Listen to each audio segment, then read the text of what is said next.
Well, this morning at GardenPalooza, I have another great vendor, and this is Rosie Sullivan from M Herb Nursery. And Rosie, these aren't herbs, so what are you doing here? Oh, me? You mean I'm known as the herb lady? No, I do. We do. Herbs is still our staple, but we love plants, and so I always like to get stuff that's exciting and different. Excellent. Well, you've and got something especially here. In bloom for this time of the year. Well, primroses, these are just beautiful. Oh, this is a double primrose. It's a ballerina variety. We started growing it in about 3 years.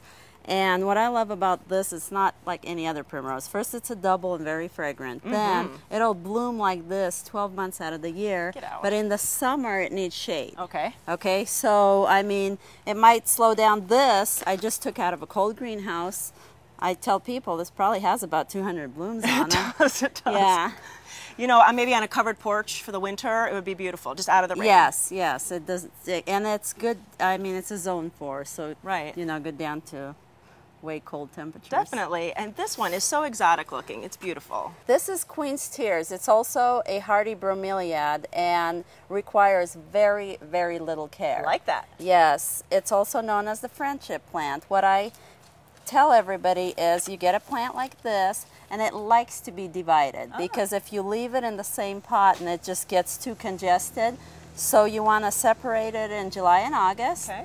You want to make sure and feed it in September and October. I feed That's mine odd. about 3 times. Yeah. And that what it does is it sets bud. Okay. So, and just by in the summer, if you don't water it, you know, it goes dormant and then you separate it and it blooms this time of the year. And water it, if you do keep taking care of it during the summer, it's a beautiful green foliage It's plant. gorgeous. It's gorgeous. I know I leave mine out until like Halloween and then I bring it in because I get nervous, but I don't have to. It makes a great house plant too. Oh, it actually excellent. blooms earlier, yeah. They're so unique. Yeah, and look at the orchids. It looks like an orchid, I mean. It does. Yeah, It it's does. beautiful. What else you got for us back here?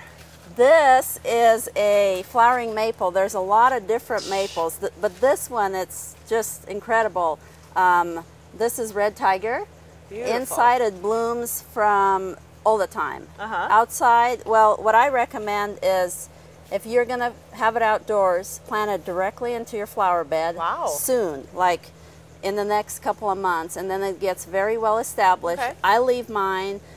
They'll drop all its leaves, you know, after the first frost, and then I'll prune it up around now, and then it starts up from the bottom. It's gorgeous. Oh my gosh, they're just so unique the way they're little lanterns. It is. Well, and if we don't get a hard frost, they'll bloom through the holidays, and people always say they look like ornaments. Aw. What is this one? That's very unique. This is a palm leaf begonias. I just love begonias in general because they're so versatile. Some are shades, you know, some love the sun, some bloom, and this one, I don't really care about the blooms as much, but these palms get huge. They'll get up to like 12, 18 inches across, and the plant will get up 6, 7 feet in one season. Wow, and so we can keep it as a house plant in a bright light?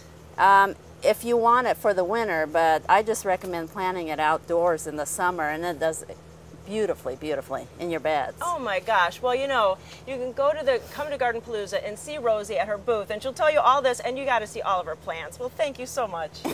You bet. Thanks, Judy.